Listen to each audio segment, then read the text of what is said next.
পিনাকি ভট্টাচার্য, দেখেন না, হিন্দু কিন্তু কথা বলে ইসলামের পক্ষে।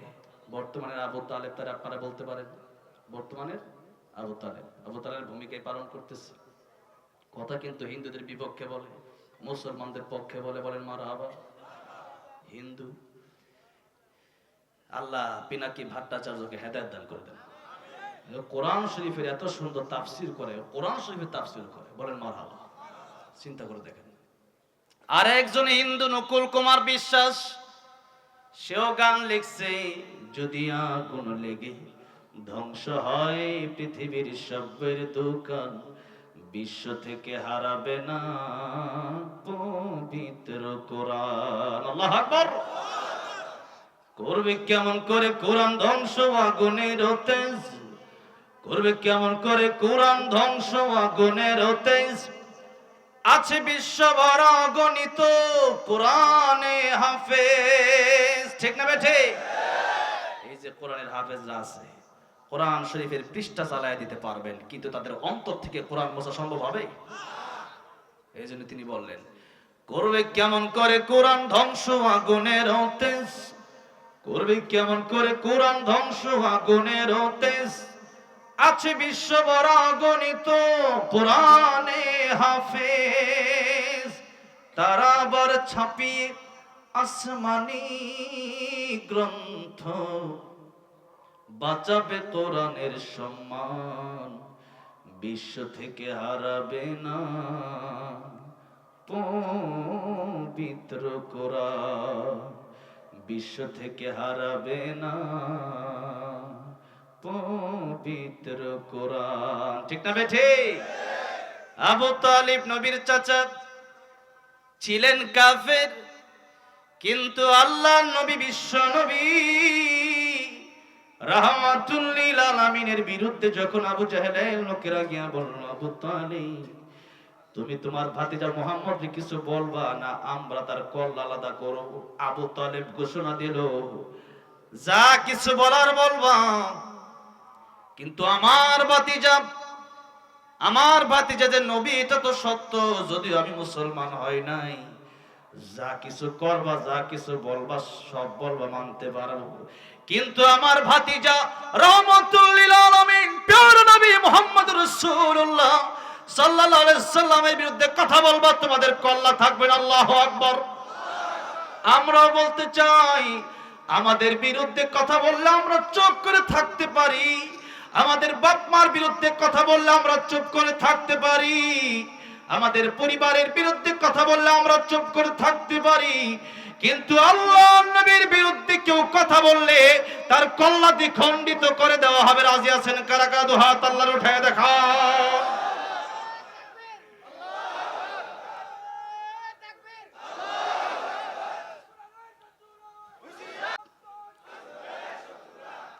নবী বলেন, লা ইউমিনু আহাদুকুম হাত্তা আকুনা আহাব্বা ইলাইহি মিন ওয়ালিদিহি ওয়া ওয়ালাদিহি ওয়ান নাসি আজমাইন।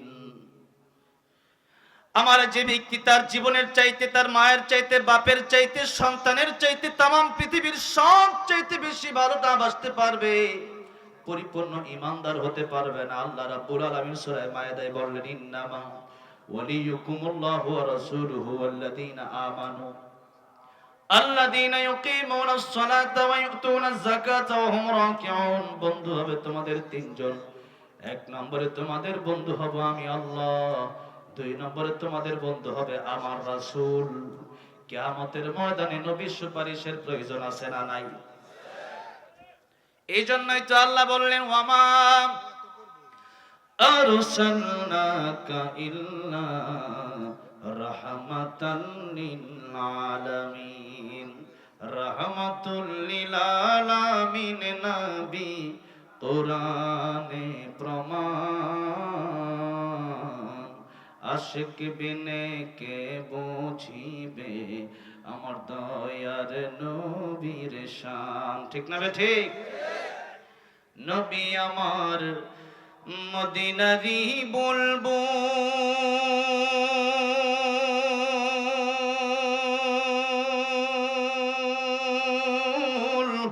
আমার আল্লাহ ভালোবেসে নামটি দিলেন হাবিবে রাসূল। আল্লাহু আকবার। নবী আমার মদিনারি বুলবুল,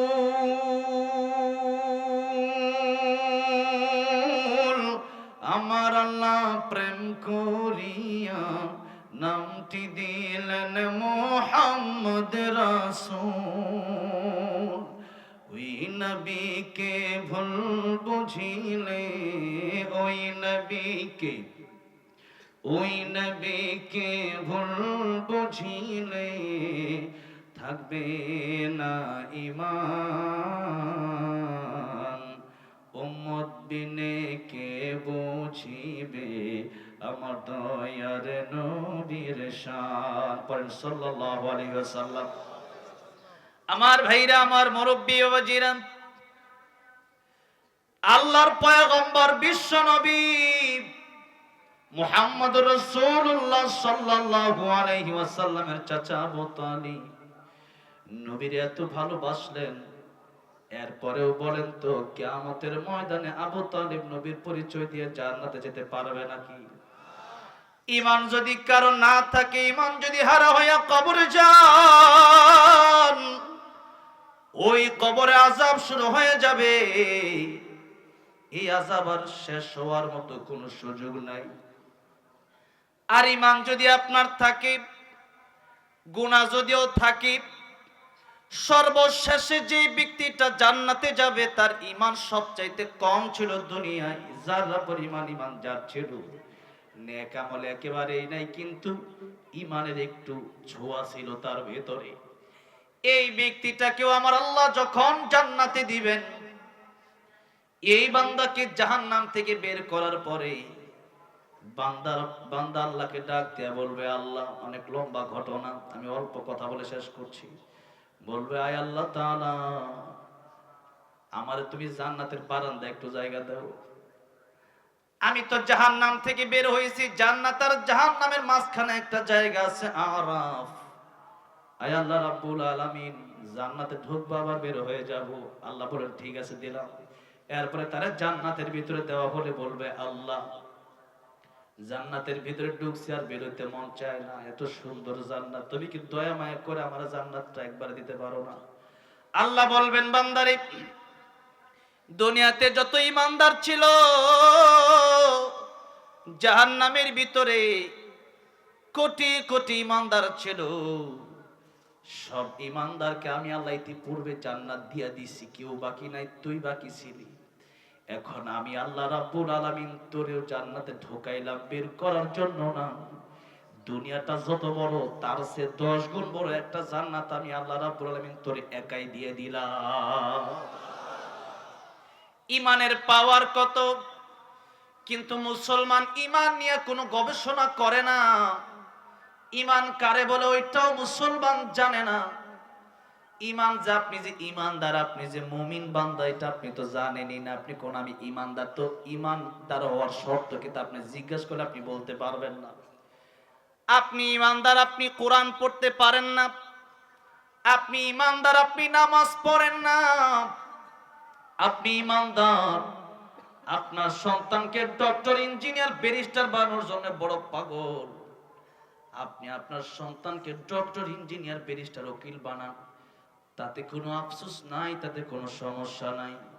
কিন্তু মুসলমান হিসাবে, ঈমানদার হিসাবে আপনার সন্তানকে প্রথমত আল্লাহর কোরআনের শিক্ষা দেওয়া দরকার আছে না নাই?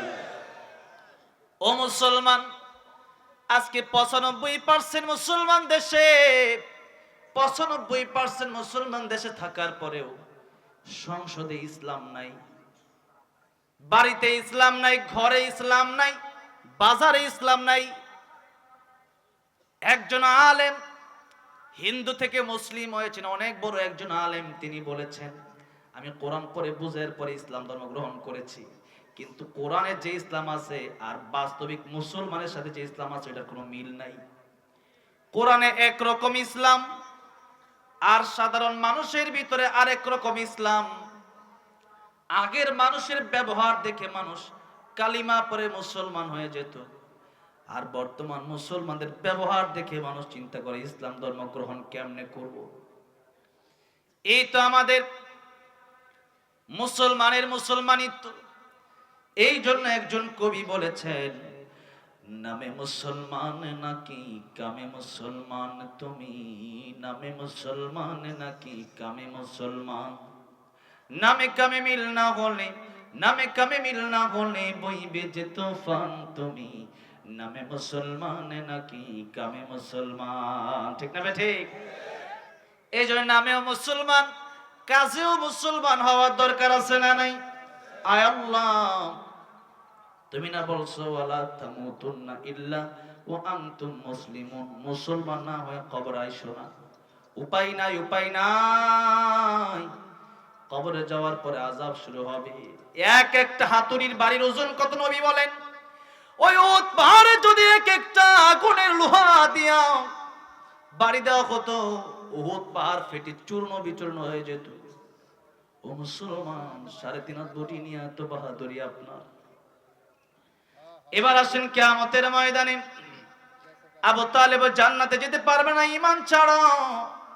নবীরে বলল বাড়ি দেব, গাড়ি দেব, নারী দেব। নবী কয় না না, বাড়ি নারী গাড়ি দিয়ে কিচ্ছু হবে না। ঈমান যদি না থাকে আমি জান্নাতে যেতে পারবো না। ঈমান না থাকলে পরে উপায় নাই, উপায় নাই। এই জন্য নবীজি দিলেন ঈমানের দাওয়াত, তারা দিল বাড়ি গাড়ি নারীর দাওয়াত। এবার তারা বলল, মুহাম্মদ তুমি ক্ষতিগ্রস্ত হয়ে গেছো, তুমি ক্ষতিগ্রস্ত হয়ে গেছো। বাড়ি নারী গাড়ির জন্য মানুষ কত কি করে। সারা জীবন 40-50 বছর চাকরি কইরা একটা ফ্ল্যাট কিনে, 5 কাঠা 1 বিঘা জমি কিনে, একটা গাড়ি কিনে আরেকটা বিয়ে করে, সারা জীবন হারাম সুদ ঘুষ খেয়ে পরে। ও মুহাম্মদ, তোমার কাছে তো আমরা কিচ্ছু চাই নাই, দাওয়াতটা শুধু বন্ধ করবা, বাড়ি গাড়ি নারী যা লাগে সব দেব, ক্ষমতা দেব। নবী বলেন এগুলার কোনো দাম নাই। আল্লাহুল মাওলা ফালাহুল কুল, আমার আল্লাহরে চাই আমি, আমার আল্লাহরে চাইলে আমি সব পেয়ে যাব। আর তোমাদের এগুলার কোনো দাম আমার কাছে নাই। তোমরা তো বাড়ি গাড়ি নারীর কথা বলছো, আমার এক হাতে যদি এগুলো তো সম্ভব, বাড়ি গাড়ি নারী দেওয়া তো সম্ভব, ক্ষমতা দেওয়া সম্ভব। আমার এক হাতে যদি আকাশের চন্দ্র এনে দাও, আর এক হাতে যদি আকাশ থেকে সূর্যটাও এনে দাও, আমি নবী লা ইলাহা ইল্লাল্লাহর দাওয়াত থেকে একটা সেকেন্ডের জন্য পিছ পাবো না। জোরে বলেন সুবহানাল্লাহ। এবার তারা বলল, মুহাম্মদ বাড়ি গাড়ি নারী ক্ষমতা কিছুই নিলা না, মানুষ পায় না, তুমি নাও না, তুমি ক্ষতিগ্রস্ত। আল্লাহ বলেন না, দুনিয়ার মানুষ জানে না, দুনিয়ার মানুষ সফলতার বুঝবে কি, সফল কে আর ক্ষতিগ্রস্ত কে এটা ভালো করে জানেন কে? জোরে বলেন কে জানেন? আল্লাহ রাব্বুল আলামিন এই জন্যই সূরা আসর নাজিল করলেন। এই সূরা আসরের বিষয়, মূল বিষয় হলো লাভ লসের খতিয়ান। লাভ লসের খতিয়ান, কে লাভবান আর কে লসের মধ্যে আছে। আল্লাহ বললেন ওয়ালা আসর। কষ্ট হইতাছে আপনাদের? আমারও কষ্ট হইতাছে। আর 10 মিনিটের মধ্যে শেষ করে দেব। হ্যাঁ,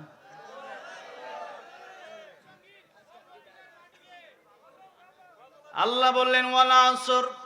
ভাই আগে তরজমা শেষ করতে দেন আমারে। আমি তো বলছি তাফসীর করতে পারবো না, তরজমা করব।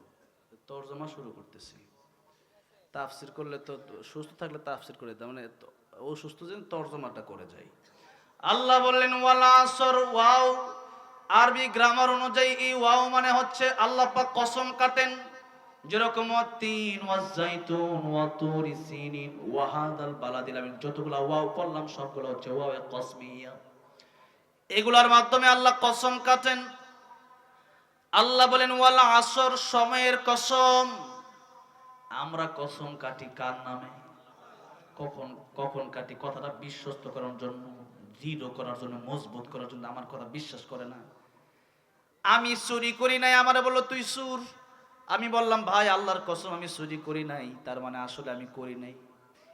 কিন্তু সমস্যা হলো এখন মুসলমান নামাজ পড়ে না, কসম কারে বলে এটা বুঝে না, মিথ্যা কথায় কথায় কসম কাটে, আছে না নাই? এরপর দেখা যায় সেই বড় চোর। এবার আসেন আল্লাহ রাব্বুল আলামিন তো আর আমরা কাটবো আল্লাহর কসম, আল্লাহ কাটবে কার কসম? আল্লাহ কাটে মানুষের সাথে সম্পৃক্ত বড় গুরুত্বপূর্ণ দামি দামি জিনিসের কসম আল্লাহ কাটেন। সময় মানুষের জীবনে অনেক গুরুত্বপূর্ণ, ঠিক না ঠিক? একটা মিনিটের দাম কত? মালাকুল মাউত আজরাইল যেদিন চলে আসবে, একটা সেকেন্ড সময় চাইলে আর দেওয়া হবে না। আল্লাহ রাব্বুল আলামিন বললেন, ইদা জাআ আজালুহুম লা ইস্তাখিরুনা সাআতা ওয়া লা ইস্তাকদিমুন।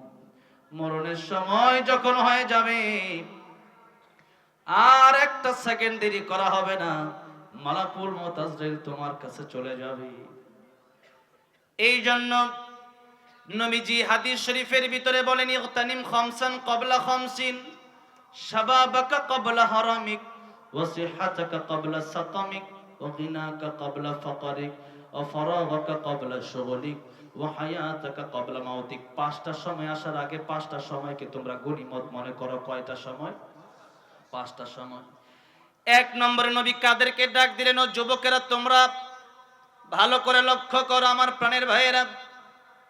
নবীজি বললেন, শাবাবকে ক্বাবলা হারামিক, যুবক বয়সকে তোমরা ফেলে দিও না, হেলায় দোলায় কাটায় দিও না। নবী বললেন, শাবাবাকা ক্বাবলা হারামিক, যুবক থাকা অবস্থায় বৃদ্ধ হওয়ার আগে সময়কে মূল্য দাও। কারণ যুবক থাকা অবস্থায় দৌড়াদৌড়ি করতে পারো, রক্ত গরম আছে, যা খুশি তাই করতে পারো, কিন্তু বৃদ্ধ হয়ে গেলে কিন্তু ইবাদত করা সম্ভব হবে না। বৃদ্ধ হয়ে গেলে মানুষ অসুস্থ হয়ে যায়, তারা নিয়ে টানাটানি শুরু হয়ে যায়। শুধু তাই না, যুবকদের কথা যদি চিন্তা করেন, এখন তো মুরব্বী বাবাজিদের চাইতে বেশি যুবকরা মারা যাচ্ছে, ঠিক না ঠিক? মোটর সাইকেল অ্যাক্সিডেন্টে কত যুবক মারা যাচ্ছে, কত যুবক হত্যার কারণে মারা যাচ্ছে, কত যুবক ক্যান্সার হয়ে মারা যাচ্ছে, হঠাৎ ডেঙ্গু জ্বর হয়ে কত যুবক মারা গেল। এই তো আমার ডেঙ্গু হইছে, আমি যদি মারা যেতাম এখানে হয়তো আমি বসতে পারতাম না। মৃত্যু যদি চলে আসে তখন আর ইবাদত করা সম্ভব হবে না। নবী বললেন, যুবকেরা, এই যুবক বয়সে যদি ইবাদত করতে পারো, আল্লাহ রাব্বুল আলামিন কিয়ামতের ময়দানে আরশে আজিমের নিচে তোমাদেরকে ছায়া দিয়ে দিবেন। মাথার অর্ধ হাতও নয়, আরো কম। নবী বলেছেন, সুরমার যে দানি আছে, ওই যে কাটা দিয়া সুরমা দেয়, ওইটা কতটুকু? এতটুকু, এতটুকু উপরে থাকবে সূর্য। এই পৃথিবীর চেয়ে 13 কোটি গুণ বড় সেই সূর্য, লক্ষ লক্ষ মাইল দূরে যে সূর্য, সেই সূর্য যেদিন থাকবে মাথার মাত্র 1 আঙ্গুল উপরে, আর নিচে থাকবে তামার জমিন, মাটি থাকবে না, পানি থাকবে না। সেদিন কি অবস্থা হবে? সেদিন যুবক বয়সে যারা ইবাদত করবে, এদেরকে আল্লাহ আরশে আজিমের নিচে ছায়া দিয়ে দিবেন। এই জন্য যুবক বয়স হেলায় খেলায় কাটানো যাবে না। মুরব্বি হয়ে গেলে পরে তো আর গুনাহ করতে মনেই চায় না, আর এই বয়সে গুনাহ করতে মনে চায়, আল্লাহ দেখতে চাই। এরপরেও কারা গুনাহ ছেড়ে দেয়, কারা আল্লাহর ইবাদত করে। এই জন্য যুবক বয়সে ইবাদত করলে বুড়া বয়সে আল্লাহ রাব্বুল আলামিন সেটা ফ্রি দিয়ে দেয়। গোশতের দোকানে মাঝে মধ্যে লেখা থাকে, 5 কেজি গোশত কিনলে 1 কেজি ফ্রি, 5 কেজি দুধ কিনলে 1 কেজি দুধ ফ্রি, এরকম ফ্রি। একটা দুইটা ফ্রিজ কিনলে একটা ফ্রিজ ফ্রি, লেখা থাকে না? লেখা থাকে। এখন একজন এসে বলতেছে, 2টা ফ্রিজ আমি কিনবো না, ওই যে একটা ফ্রিজ এটা আছে ওইটা আমার দিয়ে দেন। এখন ফ্রিজ কোম্পানির পক্ষ থেকে বলা হবে, না, 2টা কিনলে একটা ফ্রি, শুধু ফ্রিটা দেওয়া যাবে না। কেউ যদি বলে 5 কেজি গোশত কিনলে 1 কেজি ফ্রি, আমার 1 কেজি ফ্রিটা দিয়ে দেন, 5 কেজি কিনবো না, দেওয়া হবে না। এই জন্য যুবক বয়সে ইবাদত করতে পারলে পরে, এই মানুষটা যখন বৃদ্ধ বয়সে ইবাদত করতে পারে না, আল্লাহ বলেন, ফেরেশতারে, এই বান্দা যুবক বয়সে আমি আল্লাহরে কত ডাকছে, আমি আল্লাহর জিকির করছে, নামাজ পড়ছে, তাসবিহ তাহলিল আদায় করছে, কোরআন পড়ছে, এখন বৃদ্ধ বয়স, এখন তার শরীরে শক্তি নাই। এখন আমার বান্দা ইবাদত করতে না পারলে কি হইছে? যুবক বয়সে যা করতো এখন বৃদ্ধ বয়সে ফ্রি, মৃত্যু পর্যন্ত তার আমল নামায় তার লিখতেই থাকো, লিখতেই থাকো।